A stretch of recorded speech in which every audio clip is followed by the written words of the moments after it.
क्या वो सभी लोग हिंसा की बात करते हैं, हिंसा करते हैं? अभय की बात तो इनको करने का कोई अधिकार नहीं है। आपातकाल में पूरे देश को इन्होंने भयभीत करा है, लाखों लोगों को जेल में डाला। दिल्ली में दिन दहाड़े हजारों सिख भाइयों का कत्लेआम उनके शासन में हुआ।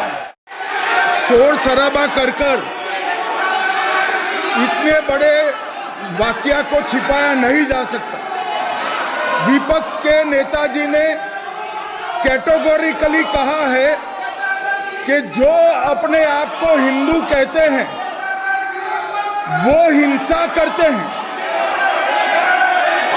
मैं फिर से रिपीट करना चाहता हूं, उनका वाक्य था जो अपने आप को हिंदू कहते हैं वो हिंसा की बात करते हैं, हिंसा करते हैं। मान्यवर, इस देश में शायद इनको मालूम नहीं है, करोड़ों लोग अपने आप को गर्व से हिंदू कहते हैं, गर्व से हिंदू कहते हैं। क्या वो सभी लोग हिंसा की बात करते हैं, हिंसा करते हैं? हिंसा की भावना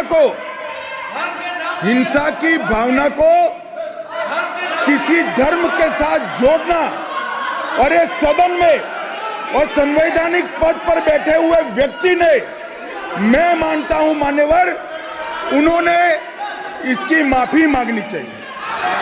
मान्यवर, मैं उनको एक गुजारिश भी करना चाहता हूं कि इस्लाम में अभय मुद्रा, इस पर इस्लाम के विद्वानों का मत एक बार वो ले ले। गुरु नानक साहब की अभय मुद्रा पर SGPC का मत वो ले ले। और मान्यवर, अभय की बात तो इनको करने का कोई अधिकार नहीं है। आपातकाल में पूरे देश को इन्होंने भयभीत करा है, लाखों लोगों को जेल में डाला। और आतंक, वैचारिक आतंक अगर कभी था, वैचारिक आतंक कभी था तो आपातकाल के वक्त था। और मान्यवर, दिल्ली में दिन दहाड़े हजारों सिख भाइयों का कत्लेआम उनके शासन में हुआ। आज वो भय की बात कर रहे हैं। मान्यवर, मेरा आपसे आग्रह है कि श्री राहुल गांधी, नेता प्रतिपक्ष, पहला भाषण होने के बावजूद माफी मांगनी चाहिए, न केवल सदन, पूरे देश की माफी मांगनी चाहिए। রাহুল গান্ধীর ভাষণের পাল্টা জবাবে গৃহমন্ত্রী অমিত শাহ বলেন, চিৎকার চেঁচামেচি করে এত বড় ঘটনাকে লুকানো যাবে না। বিপক্ষের নেতা পরিষ্কার বলেছেন, যে নিজেকে নিজে হিন্দু বলে সে হিংসা করে। তিনি আরও বলেন, রাহুল গান্ধীর হয়তো জানা নেই কোটি কোটি লোক গর্ব করে নিজেদের হিন্দু বলে। তাহলে কি এই সমস্ত লোকেরা হিংসার কথা বলে, হিংসা করে? হিংসার ভাবনাটাকে কোনো ধর্মের সাথে জুড়ে ফেলা, আর এই সাংসদে, তাও আবার সাংবিধানিক পদে থাকা ব্যক্তি, আমি মনে করি এর জন্য উনাকে ক্ষমা চাইতে হবে। আমি তার কাছে এই অনুরোধ করতে চাই কি ইসলামে অভয় মুদ্রা নিয়ে তিনি যাতে ইসলামের ধর্মগুরুর মতামত নিয়ে নেন। অভয় নিয়ে কথা বলার তো ইনার কোনো অধিকারই নেই। আপাতকালে পুরো দেশকে ইনারা ভয়ভীত করেছিলেন, লক্ষ লক্ষ লোককে জেলে ঢুকিয়েছিল। আর দিল্লিতে দিবালোকে হাজারো শিখ ভাইদের হত্যা ওদের সরকারের সময় হয়েছিল। আজকে এরা অভয়ের কথা বলছে। তিনি বলেন, নেতা প্রতিপক্ষ রাহুল গান্ধীর এই সদনে ক্ষমা চাওয়া উচিত, আর পুরো দেশবাসীর কাছে ক্ষমা চাওয়া উচিত।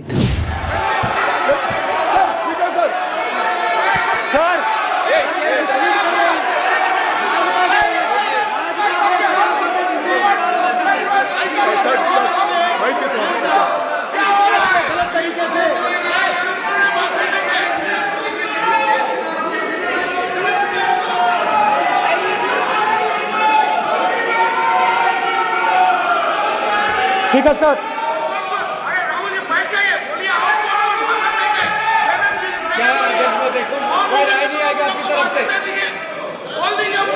तो कल सर प्रधानमंत्री मोदी जी के समय भी सर आप ऐसे रहिए sir.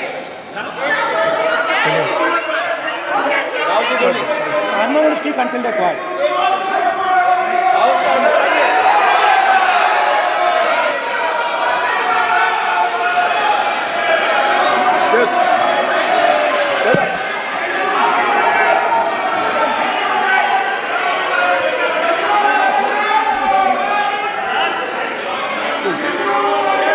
Sir, he is not reading. Sir speaker sir ये संविधान की बात कर रहे हैं सर, और इसी संविधान का आर्टिकल 25 कहता है कि किसी भी धर्म के ऊपर कोई भी व्यक्ति किसी को हिंसावादी करार नहीं दे सकता है, और इन्होंने हिंदू का हिंसावादी कहा है सर। संविधान का इन्होंने अपमान किया है, संविधान की झूठी दुहाई दी है, इनको माफी मांगनी चाहिए सर। ये आर्टिकल 25 है सर संविधान का,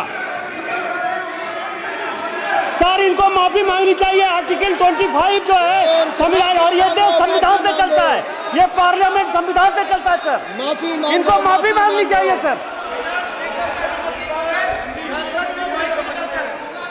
ये संविधान से ऊपर नहीं है सर, कांग्रेस संविधान से ऊपर नहीं है।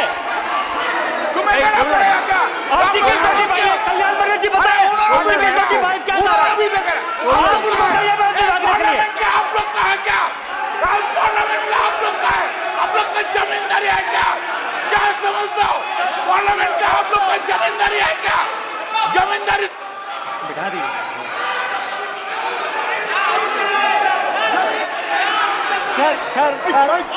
Sir speaker sir. माने प्लीज एक मिनट देता हूं मैं आपको। हिंदू धर्म कहता है। एक मिनट प्लीज माने सदस्य प्लीज एक मिनट प्लीज। माननीय सदस्यगण, ये सदन की एक मिनट मैं दूंगा, अलाउ करूंगा आपको।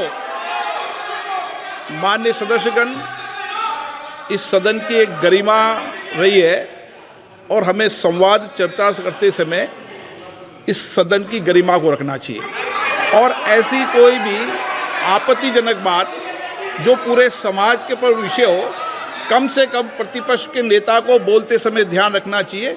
मैं इसको सीरियस तरीके से देखूंगा।